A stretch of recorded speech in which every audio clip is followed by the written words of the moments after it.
Hello friends, welcome to my YouTube channel Lakshya Rajasthan. दोस्तों, आज हम ऑब्जेक्टिव क्वेश्चन देखते हैं राजस्थान के एकीकरण से संबंधित। और ये सारे प्रश्न हैं, ये मैंने जो आप प्लेलिस्ट में जाएंगे तो आप देखेंगे कि राजस्थान के एकीकरण की पृष्ठभूमि भाग 1 और भाग 2 सब में ये सारे क्वेश्चन कवर किए हैं। और उन तीनों पार्ट्स में जितने भी एकीकरण से संबंधित सारे प्रश्न हैं वो सभी हैं। तो आप वो देख के अगर ये करेंगे तो अच्छे रिजल्ट्स मिलेंगे। और यदि आपकी तैयारी पहले से है तो आप अपनी तैयारी का अभी मूल्यांकन कर सकते हैं। तो दोस्तों स्टार्ट करते हैं।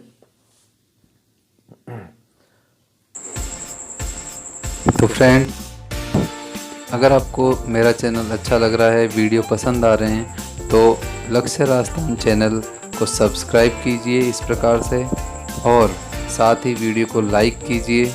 और ये जो पास में बेल आइकन है इसको ऑल पे प्रेस कीजिए ताकि जब भी मैं वीडियो डालूं तो वो आप तक सबसे पहले पहुंचे। और फ्रेंड्स, इसके साथ साथ ये जो वीडियोज़ हैं अगर आपको अच्छे लग रहे हैं तो आप अपने फ्रेंड्स को शेयर करना न भूलें। इस प्रकार से आप शेयर करें। और डिस्क्रिप्शन भी आप देख लें, वहाँ मैं कुछ इम्पोर्टेंट लिंक्स भी डालता हूँ। तो यह है आपके लिए पहला प्रश्न। भारतीय स्वतंत्रता अधिनियम की किस धारा के अंतर्गत सर्वोच्च संस्था का स्थानांतरण किया गया है? धारा 8, धारा 10, धारा 120 और धारा 50। दोस्तों, जैसे कि आपको पता है कि जब भारत आज़ाद हुआ तो दो प्रकार का शासन था, देसी रियासतों के पास और ब्रिटिश प्रांत। तो जो सत्ता का स्थानांतरण है वो हुआ धारा 8 के अंतर्गत। ओके फ्रेंड्स, नेक्स्ट क्वेश्चन देखते हैं। सरदार वल्लभ भाई पटेल की अध्यक्षता में रियासती विभाग का गठन कब किया गया? वेरी इंपॉर्टेंट क्वेश्चन है फ्रेंड्स। पहला ऑप्शन आपके लिए 14 जुलाई 1947, दूसरा 24 जुलाई 1947, तीसरा ऑप्शन आपके लिए 5 जुलाई 1947 और चौथा है 15 जुलाई 1947। तो आंसर होगा 5 जुलाई 1947। वेरी इंपॉर्टेंट क्वेश्चन है फ्रेंड्स, याद रखिएगा आप। तीसरा क्वेश्चन देखते हैं। पुस्तक है एक, ये एकीकरण से संबंधित जितना भी जो प्रक्रिया सारी हुई उसका विस्तार से वर्णन किया गया है। The story of integration of Indian states के लेखक कौन हैं? ऑप्शंस हैं वल्लभ भाई Patel, Lord Mountbatten, VP Menon और कृष्णामाचारी। तो जैसे कि मैंने दोस्तों वीडियो में एक ट्रिक भी बताई थी, क्योंकि जैसे कि आपको पता है जो रियासती विभाग का गठन है वो वल्लभ भाई पटेल की अध्यक्षता में हुआ था और उनकी सहायता के लिए वीपी मेनन को लगाया गया, जो कि माउंटबेटन के विधि सलाहकार थे, याद रखिएगा। और मैंने ये भी बताया था कि जब एकीकरण हो रहा था तो वल्लभ भाई पटेल के पास समय की कमी थी, तो इसलिए पुस्तक लिखने कौन बैठ गए? वीपी मेनन। तो इसका आंसर होगा वीपी मेनन। नेक्स्ट क्वेश्चन देखते हैं फ्रेंड्स। सर्वप्रथम किस वायसराय द्वारा सभी रियासतों को एक मंच पर संगठित होने का सुझाव दिया गया?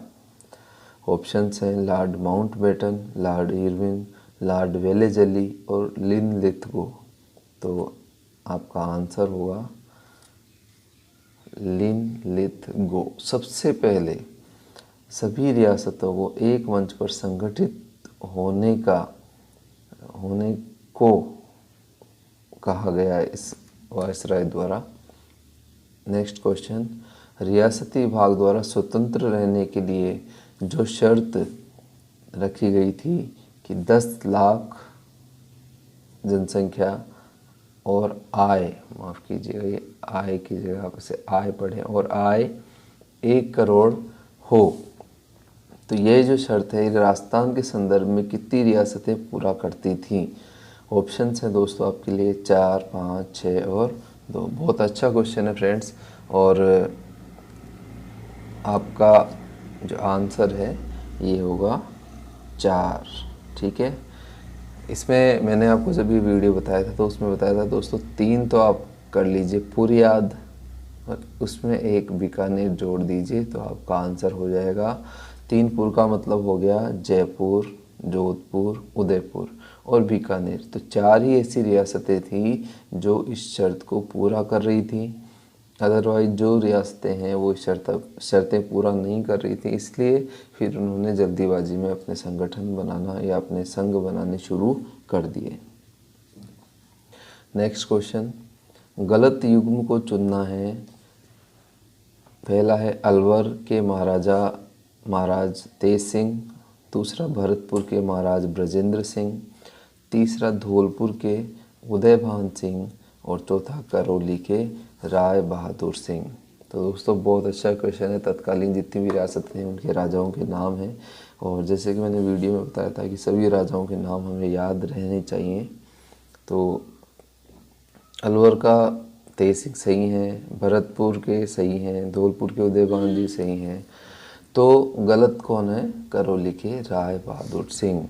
और वीडियो में मैंने एक ट्रिक भी बताई थी दोस्तों कि अले भरत कार धोले, तो ये मत्स्य संघ था। और कार में कौन विराजमान थे दोस्तों? गणेश जी।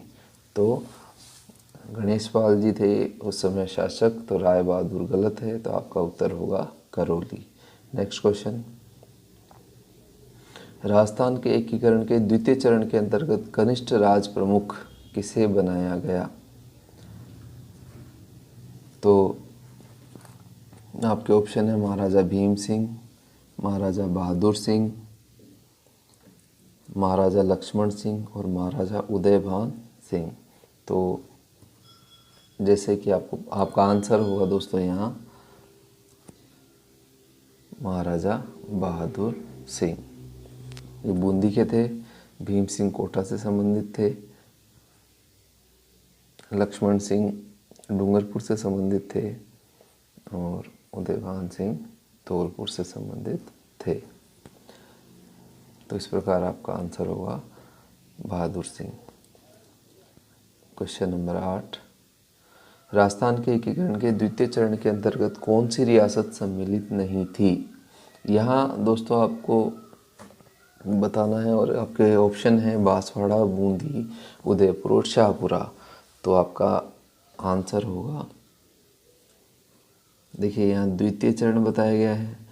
आपको जैसे पता है कि जो प्रथम चरण है उसमें 4 मत्स्य संघ का निर्माण हुआ 4 रियासतों ने। दूसरा जो चरण है उसमें 9 रियासतें थी और तीसरे चरण में केवल उसमें 1 रियासत मिलती है, तो 10 हो जाती हैं उदयपुर। तो यहाँ 9 जो रियासतें थी उनमें उदयपुर सम्मिलित नहीं था। उदयपुर तीसरे चरण में मिलता है। इस प्रकार से उदयपुर सम्मिलित नहीं होने के कारण यह आंसर है उदयपुर। अगला प्रश्न, एकीकरण के परिप्रेक्ष्य में अभिन्न हरि का संबंध किस रियासत से था?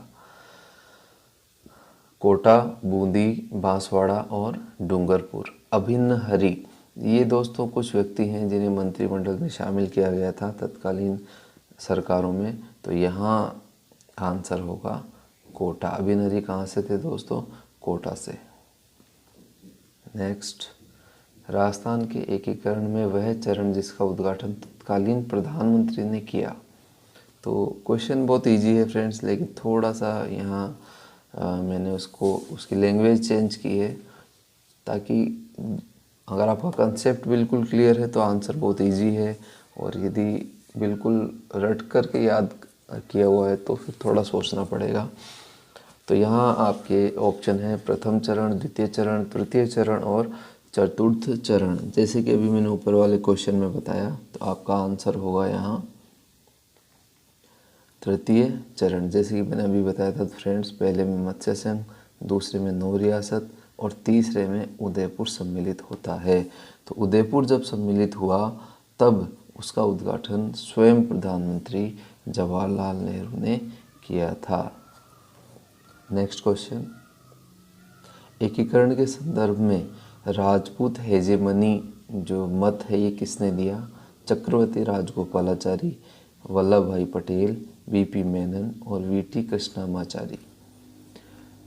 तो आपका आंसर होगा friends VT Krishnamachari. Rajput hegemony क्या है? इनका ये कहना था कि इन्होंने एक सुझाव दिया कि राजस्थान के इनको संगठित करके रियासतों को एक संघ नहीं बनाना चाहिए, क्योंकि इससे जो राजपूत हैं उनका बहुमत हो जाएगा।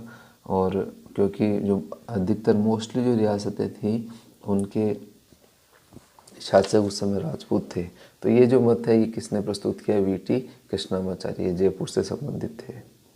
नेक्स्ट क्वेश्चन, नव संवत्सर को किस चरण का उद्घाटन हुआ? बहुत अच्छा क्वेश्चन है फ्रेंड्स। अभी तक दिखा नहीं पर जल्दी ही परीक्षाओं में दिखने की संभावना है। जैसे मौसम की भविष्यवाणी होती है वैसे ही कुछ इसे समझें आप। तो कौन से चरण का नव संवत्सर को उद्घाटन हुआ? प्रथम, द्वितीय, तृतीय और चतुर्थ। तृतीय तक मैं 2 बार बता चुका हूँ दोस्तों, तो चौथा चरण बचता है, तो आपका आंसर होगा चतुर्थ चरण। चतुर्थ चरण पूरा हुआ था, उद्घाटन हुआ था इसका 30 मार्च 1949 को। 30 मार्च को इसका उद्घाटन वल्लभ भाई पटेल ने जयपुर किया था। और यह दिन नव संवत्सर था दोस्तों, याद रखिएगा। और इस दिन को राजस्थान दिवस के रूप में मनाया जाता है। तो ये भी अच्छा प्रश्न है। राजस्थान दिवस इसी के उपलक्ष्य में प्रतिवर्ष मनाया जाता है। नेक्स्ट क्वेश्चन, बेमेल युग्म छांटिए। युग्म छांटिए। सिद्धराज ढड्ढा जयपुर, प्रेम नारायण माथुर उदयपुर, ब्रज सुंदर शर्मा बूंदी और भोगीलाल पांड्या उदयपुर। तो देखिए आपका आंसर हुआ, देखिए सिद्धराज ढड्ढा जयपुर से हैं, जैसे कि मैंने वीडियो में बताया था कि जयपुर जाते हैं तो बहुत गड्ढे मिलते हैं सड़कों में, तो ढड्ढा जयपुर से हैं। प्रेम नारायण माथुर उदयपुर से हैं। ब्रज सुंदर, ब से कनेक्ट कीजिए, ब्रज सुंदर शर्मा बूंदी से थे। तो आपका आंसर होगा भोगीलाल पांड्या। ये दोस्तों कहाँ से थे? ये डूंगरपुर से थे। नेक्स्ट क्वेश्चन, एकीकरण के समय विभागों का बंटवारा किस समिति की सिफारिश के आधार पर हुआ? जब एकीकरण हो गया तो जो राजस्थान के विभाग हैं तो वो अलग अलग दिए गए क्षेत्रों में बड़ी रियासतों को। तो ये किसकी सिफारिश पे हुआ? शोभाराम कुमावत समिति, शंकर राव देव समिति, सत्यनारायण राव समिति और संथानम समिति। तो दोस्तों आपका आंसर होगा सत्यनारायण राव समिति। नेक्स्ट क्वेश्चन, राजस्थान का विधिवत नामकरण किस चरण के अंतर्गत हुआ? देखिए राजस्थान जो शब्द है तो ये पहले राजपूताना नाम चलता था यहाँ। तो राजस्थान जो शब्द है इसका विधिवत नामकरण मतलब आधिकारिक रूप से राजस्थान जो शब्द है ये कब अस्तित्व में आया? ऑप्शन है 1 नवंबर 1956, 26 जनवरी 1950, 18 मार्च 1948 और 25 मार्च 1948। तो दोस्तों आपका उत्तर हुआ 26 जनवरी 1950 को। अजमेर के विलय के समय अजमेर के तत्कालीन मुख्यमंत्री कौन थे? शोभाराम कुमावत, हीरालाल शास्त्री, टीकाराम पालीवाल और हरिभाऊ उपाध्याय। तो आपका आंसर होगा हरिभाऊ उपाध्याय। टीकाराम पालीवाल प्रथम निर्वाचित मुख्यमंत्री थे और हीरालाल शास्त्री प्रथम मुख्यमंत्री थे। शोभाराम कुमावत जो पहला चरण है उसके मुख्यमंत्री थे मत्स्य संघ के। ठीक है फ्रेंड्स, अगला क्वेश्चन देखते हैं। शंकर राव देव समिति में निम्न सदस्यों में कौन सम्मिलित नहीं था? बहुत अच्छा प्रश्न है क्योंकि इससे पहले परीक्षा में एक प्रश्न आ चुका है, उसमें ये पूछा गया है कि कितने सदस्य थे उसमें। तो उसमें ऑप्शन दे रखे हैं 2, 3, 4, 5 ऐसे। तो यहाँ सदस्यों के नाम कौन सम्मिलित नहीं था? तो 3 सदस्यीय समिति थी दोस्तों ये। शंकरराव देव, R.K. सिद्धावा, प्रभु दयाल और चंद्रवीर सिंह। तो आपका आंसर होगा चंद्रवीर सिंह सम्मिलित नहीं थे, ये तीनों सम्मिलित थे। और इसकी मैंने ट्रिक भी दोस्तों बताई है वीडियो में। शंकर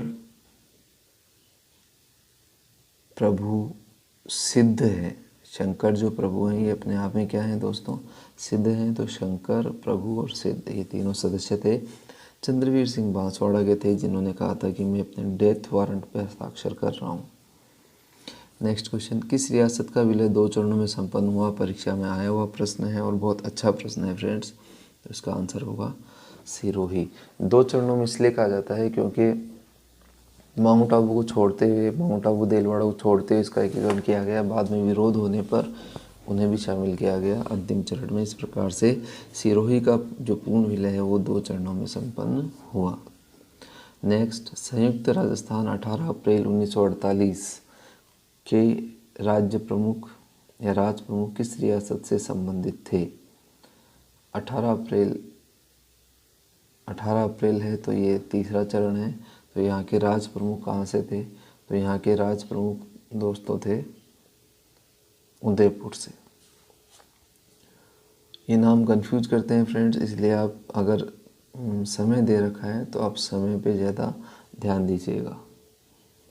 नेक्स्ट क्वेश्चन है, राज प्रमुख का पद कब समाप्त किया गया?